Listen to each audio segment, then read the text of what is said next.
दोस्तों आज हम बजटरी कंट्रोल का लेक्चर नंबर 10 शुरू कर रहे हैं और आज के इस लेक्चर में हम क्वेश्चन नंबर 14 को करेंगे। अभी तक के हमने फ्लेक्सिबल बजट, फिक्स बजट, हमने ये सारा सीख लिया है। आज भी फ्लेक्सिबल बजट का ही एक फॉर्मेट है। इस क्वेश्चन में सिर्फ बजट वर्ड यूज किया है। बजट बोले, फिक्स बोले, फ्लेक्सिबल बोले एक ही, क्योंकि एक इन्फॉर्मेशन दे रखा है, एक लेवल का दे रखा है, तो इसमें फ्लेक्सिबल वर्ड यूज करने की जरूरत नहीं है। तो हम पहले क्वेश्चन नंबर 14 को पढ़ लेते हैं, उसके बाद हम समझते हैं कि इसको किस तरह से करते हैं। और ये क्वेश्चन देखने में बहुत बड़ा लग रहा है पर है बहुत आसान, बस आप इसको एक बार अच्छे से देख लीजिए। क्या इन्फॉर्मेशन दे रखा है क्वेश्चन नंबर 14 में? The operating results of Parth limited for the year ending 31 December 2021 are summarised below. यानी ये जो इन्फॉर्मेशन दे रखा है ऑपरेटिंग रिजल्ट, यानी बिजनेस ऑपरेट करने का जो रिजल्ट हुआ ऑपरेट करने से 2021 में, वो क्या दे रखा है आपको? सेल्स दे रखा है सबसे पहले, और सेल्स दे रखा है आपका 48.0 यानी 48 लाख दे रखा है। और इसमें से आपको क्या माइनस करना है? इसमें से आपको माइनस करना है ट्रेड डिस्काउंट, और ट्रेड डिस्काउंट क्वेश्चन में कितना दे रखा है? 2.4 लाख। अब ये अगर आप घटा देंगे तो आपका आ जाएगा 45.60। ये क्वेश्चन में आपको नेट सेल्स कैलकुलेट करके दे रखा है पिछले साल का। ठीक है, ये इन्फॉर्मेशन आपको ऑलरेडी दे रखा है क्वेश्चन में।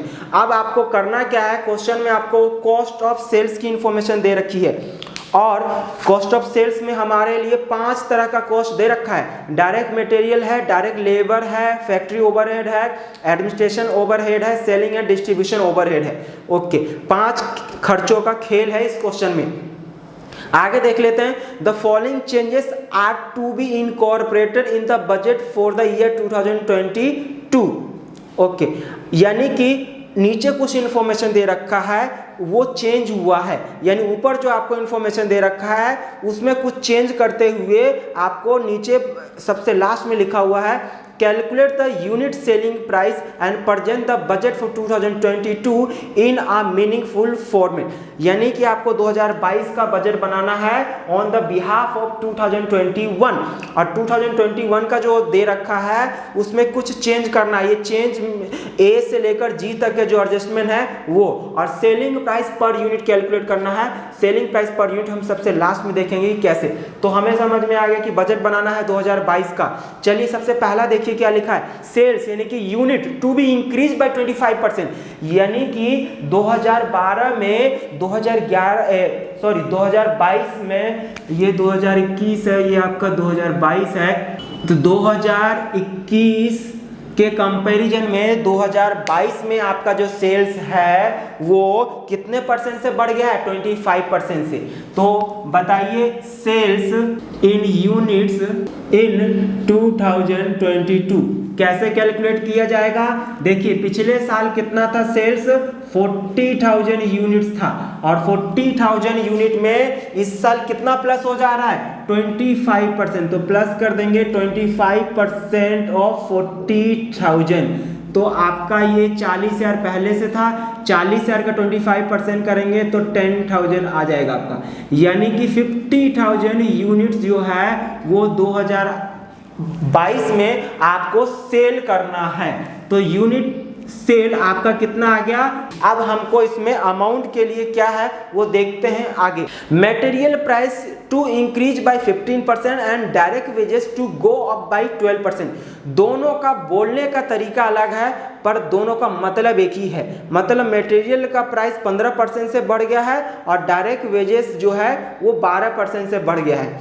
तो 5 खर्चे हैं, 5 में से 2 का इन्फॉर्मेशन तो यही दे दिया है। और आपको अच्छे से मालूम है अभी तक के जितने क्वेश्चन हमने किए हैं उससे ये पता चल चुका है आपको कि मटेरियल और लेबर जो होता है हमेशा पर यूनिट फिक्स रहता है, यानी कि वेरिएबल। मटेरियल और लेबर को हमेशा वेरिएबल मानते हैं। तो जब हम यहाँ पे बात करेंगे टोटल कॉस्ट की, तो टोटल कॉस्ट बोलिए या फिर कॉस्ट ऑफ सेल्स बोलिए, उसका इंफॉर्मेशन नीचे दे रखा है। और सबसे पहले नंबर पे है आपको डायरेक्ट मटेरियल की इंफॉर्मेशन।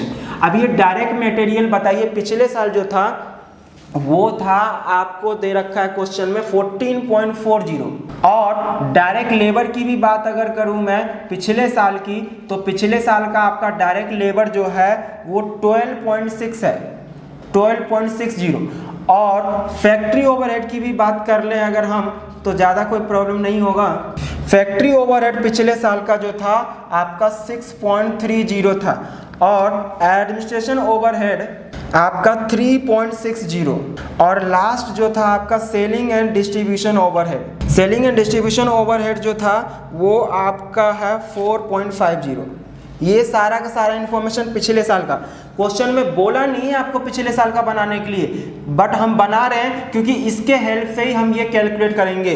तो देखिए पिछले साल का आपका डायरेक्ट मटेरियल जो था वो 14.40 था। अच्छा, आपको मालूम है कि अगर वेरिएबल होता है तो पर यूनिट फिक्स होता है, तो अकॉर्डिंग टू प्रोडक्शन ये चेंज होता रहता है। तो पहले आपको इसको चेंज करना पड़ेगा। ये जो 14.40 है कितने यूनिट के लिए? 40,000 यूनिट के लिए है 14.40 लाख। तो बता सकते हैं एक यूनिट के लिए कितना आएगा? आपका आएगा 14.40 डिवाइडेड बाई 40,000। अब सवाल ये है कि अब बनाना कितने यूनिट के लिए? 50,000 यूनिट के लिए। तो मैं कितने से मल्टीप्लाई कर दूंगा? 50,000 यूनिट के लिए। ये खेल आप ऑलरेडी समझ चुके हैं। तो ये आपका यहाँ पे आ जाएगा 14.40 40,000 यूनिट के लिए है, और हमको कितने के लिए कैलकुलेट करना है? 50,000 यूनिट के लिए। और जो आएगा उसका प्लस कर देंगे कितना परसेंट? 15%। 15% से आपका जो है मटेरियल का प्राइस इंक्रीज हो जा रहा है। तो आप अगर इसको कैलकुलेट करेंगे, क्योंकि ये लाख में है, तो 14.40 मल्टीप्लाई करेंगे 50,000 और डिवाइड करेंगे 40,000, तो आता है आपका 18, और 18 का प्लस कर देंगे 15% ऑफ 18, तो ये आपका आ जाएगा 15% प्लस करने पे 20.7 लाख, यानी कि 20,70,000। अब लेबर की बात कर लेते हैं। लेबर भी सेम होगा। लेबर का आप देखिए पिछले साल का कितना था? 12.6। तो ये 12.6 लाख कितने यूनिट के लिए था? ये था 40,000 यूनिट के लिए। तो आप डिवाइड कर देंगे 40,000 यूनिट से, और आपको कितने यूनिट के लिए कैलकुलेट करना है? 50,000 यूनिट के लिए। और जो आएगा उसमें कितना परसेंट से इंक्रीज हो जा रहा है? 12% से इंक्रीज हो जा रहा है। तो आप इस पर कैलकुलेट कर लीजिए। 12.6 मल्टीप्लाई 40,000 डिवाइडेड बाई 50,000, 15.75 आ गया, और इसमें प्लस हो जाएगा कितना परसेंट? 12%। 12% ऑफ 15.75। तो ये आपका जो है मटेरियल का, इसमें आप 12% करके सीधा सीधा मैं यहाँ लिख सकता हूँ 17.64। ओके, तो ये हमारा जो डायरेक्ट मटेरियल है और डायरेक्ट लेबर, इसका खेल तो खत्म हो गया है। अब ज़्यादा कोई प्रॉब्लम नहीं है, क्योंकि जो हमारा वेरिएबल कॉस्ट होता है उसी में कुछ ऐसा करते हैं। और ये फैक्ट्री ओवरहेड, एडमिनिस्ट्रेशन ओवरहेड और सेलिंग एंड डिस्ट्रीब्यूशन ओवरहेड के बारे में क्वेश्चन में कुछ ना लिखा हो, सिर्फ अमाउंट के फॉर्म में दे रखा हो, तो हम उसको फिक्स्ड मानेंगे। क्या मानेंगे? फिक्स्ड। तो ध्यान से देखिए क्या लिखा है क्वेश्चन में। ओवरहेड यानी कि factory overhead will increase by 15%। In addition, a new facility will be added to the factory laboratory at a recurring cost of ₹12,500 per year। कमाल है। मतलब कि फैक्ट्री ओवरहेड जो है 15% से डायरेक्ट बढ़ जा रहा है। तो बताइए फैक्ट्री ओवरहेड आपका कितना रुपए था? 6.3 लाख। तो मैं यहाँ पे लिखता हूँ 6.30 प्लस कर देंगे, कितना प्लस कर देंगे? आपको बोला है क्वेश्चन में 15%, तो इसमें 15% ऑफ 6.30, और जो भी आएगा उसमें प्लस कर देंगे कितने रुपए? 12,500 रुपये। कमाल है। तो ये कैसे करेंगे आप देखिए, ये 6.3 लाख है, इसका अगर मैं प्लस करता हूँ 15% तो आएगा आपका 7 मैं फैक्ट्री ओवरहेड का इधर से कैलकुलेट करके बता दे रहा हूँ।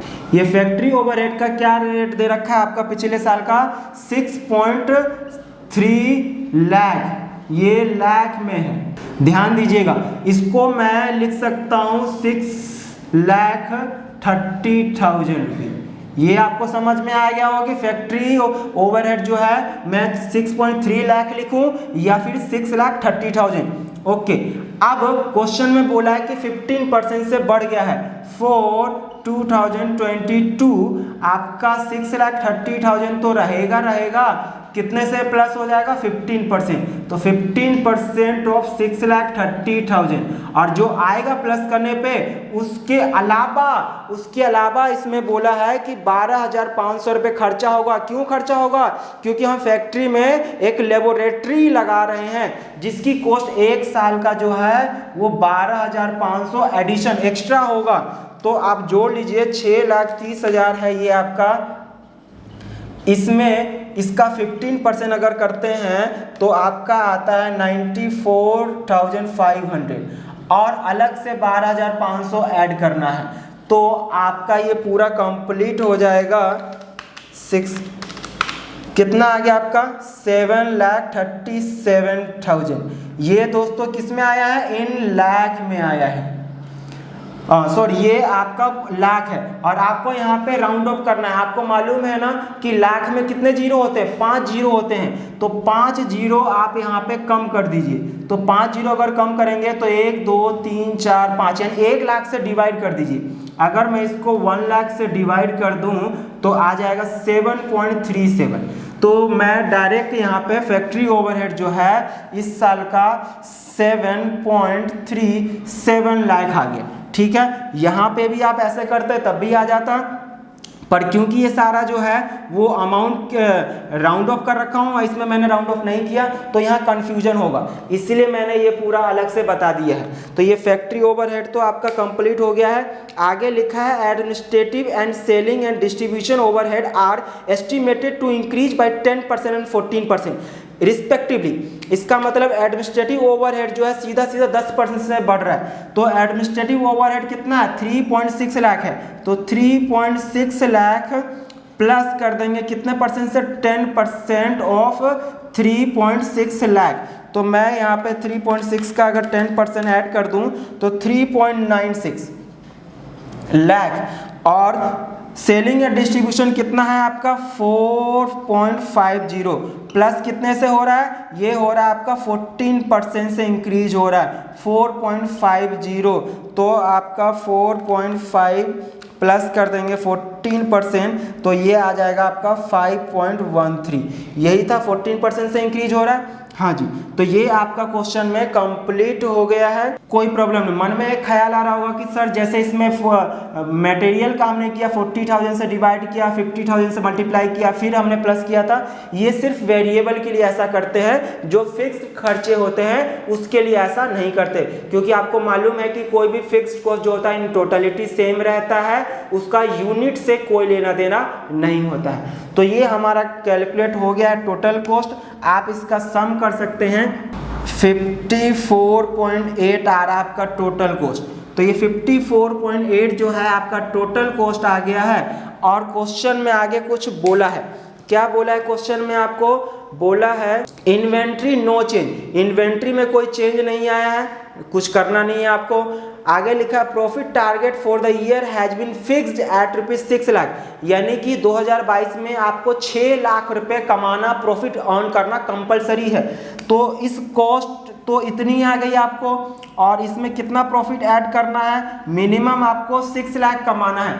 तो देखिए 6 लाख रुपए प्रॉफिट कमाना है, और ये क्योंकि हमने लाख में लिखा है राउंड ऑफ करके, तो 1 लाख से अगर डिवाइड कर देंगे तो कितना आ गया? अगर राउंड ऑफ करके लिखेंगे तो आपका 6 लाख आ गया।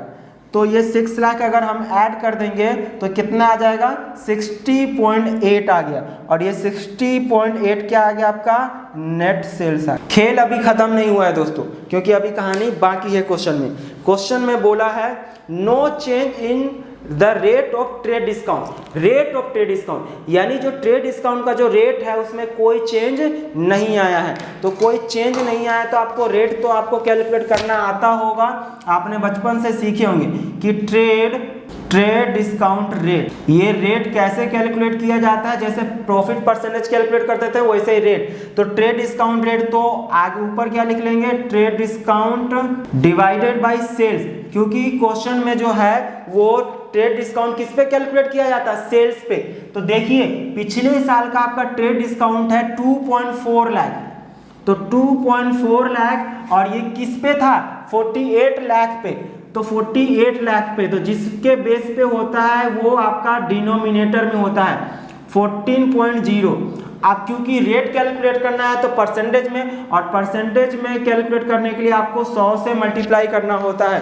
तो आप इसको अगर कैलकुलेट कर लें 2.4 डिवाइडेड बाई 48 इंटू 100 तो आपका 5% आ गया। कितना आ गया, 5%। तो बोला है क्वेश्चन में कि जितना ट्रेड डिस्काउंट का रेट पहले था वो अभी भी उतना ही है, क्योंकि no change in rate of trade discount. Oh my god. तो एक बात बताइए, ये जो आपका नेट सेल आया है वो ट्रेड डिस्काउंट घटाने के बाद, तो इसका मतलब ट्रेड डिस्काउंट घटाने से पहले कितना रहा होगा। अगर किसी चीज की वैल्यू अगर आपको मालूम है कि 100 है, अगर मैं मान लूं कि सेल्स 100% है, उसमें से मैंने ट्रेड डिस्काउंट माइनस किया, और ट्रेड डिस्काउंट क्वेश्चन में कितना रेट हमने कैलकुलेट किया, 5%। तो बता सकते हैं अगर सेल्स में से ट्रेड डिस्काउंट घटा दूं 5%, तो जो नेट सेल आएगा वो कितना परसेंट होगा आपका, 95%। तो इसका मतलब ये जो 60.8 लाख है वो आपका 95% के बराबर है। तो ट्रेड डिस्काउंट आप यहां से कैलकुलेट कर सकते हैं। मैं ये वैल्यू यहां पे रख दूं 60.8। अब ये कितना परसेंट है, 95% है, और ये आपको मालूम है कि हमेशा 100% होगा, और ये 5% हमने कैलकुलेट कर लिया है। तो बस अंतर ये है कि ऊपर वाला नहीं मालूम है तो हम उल्टा कैलकुलेट कर लेंगे। तो हम यहाँ पे इसको कैलकुलेट कर लेते हैं। ये देखिए आपका ये जो 60.8 है वो कितने परसेंट के बराबर है, 95%। तो 95% इक्वल टू 60.8 है। तो आपको 100% निकालना है, तो पहले 1% के लिए निकाल लीजिए 60.8 डिवाइडेड बाई 95%, और मुझे 100% निकालना है ना, तो कितना आ जाएगा 60.8 डिवाइडेड बाई 95 इंटू में 100। यही आपने बचपन से सीखे हैं। तो जब आप इसको कैलकुलेट करेंगे तो कितना आ जाएगा आपका, तो ये आपका आ जाएगा 64। कितना आ गया ये 64। आप 64 का कितना परसेंट कैलकुलेट करना है, डिस्काउंट, ट्रेड डिस्काउंट 5%, तो कितना आ जाएगा 3.2।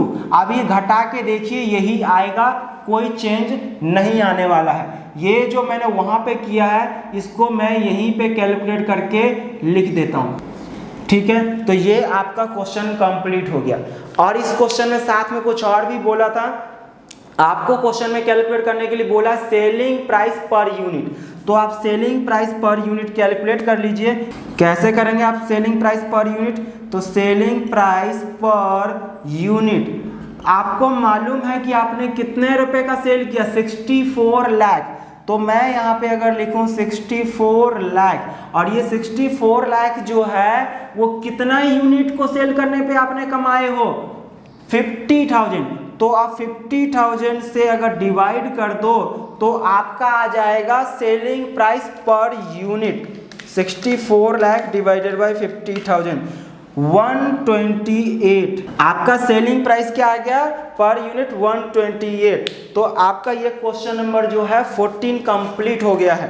क्वेश्चन नंबर 15 और 16 दोस्तों ये कंट्रोल रेशो से रिलेटेड है, और ये इसका डिटेल जो है हम वो स्टैंडर्ड कॉस्टिंग जब पढ़ेंगे तब वहाँ पे करेंगे। स्टैंडर्ड कॉस्टिंग का लेक्चर अभी बस बजटरी कंट्रोल के बाद मार्जिनल कॉस्टिंग, और उसके बाद आपके पास स्टैंडर्ड कॉस्टिंग का भी लेक्चर अवेलेबल हो जाएगा कंप्लीट। तो जब मैं स्टैंडर्ड कॉस्टिंग आपको कराऊंगा वहाँ पर ये क्वेश्चन नंबर 15 और 16 कराऊंगा, क्योंकि वहाँ पे सेम है। यहाँ पे आपको budgeted arts, standard arts parts के बारे में नहीं बताया, तो इसीलिए अगर मैं आज ये क्वेश्चन कराता हूँ तो आपको प्रॉब्लम हो जाएगी, अच्छे से समझ में नहीं आ पाएगा। तो ये स्टैंडर्ड कॉस्टिंग के साथ हम कंप्लीट करेंगे। और बाकी जो आपका प्रोडक्शन बजट है, रॉ मटेरियल परचेज बजट है और ये फैक्ट्री ओवरहेड बजट जो है वो हम नेक्स्ट लेक्चर यानी कि जो लास्ट लेक्चर होगा बजटरी कंट्रोल का, हम वहाँ पे डिस्कस करेंगे। तो दोस्तों अगर ये आपको समझ में आ गया है तो अपने दोस्तों में शेयर करना ना भूलिएगा। तो इसी के साथ आज की मुलाकात हम यहीं समाप्त करते हैं, मिलते हैं अगले वीडियो में। Thank you so much.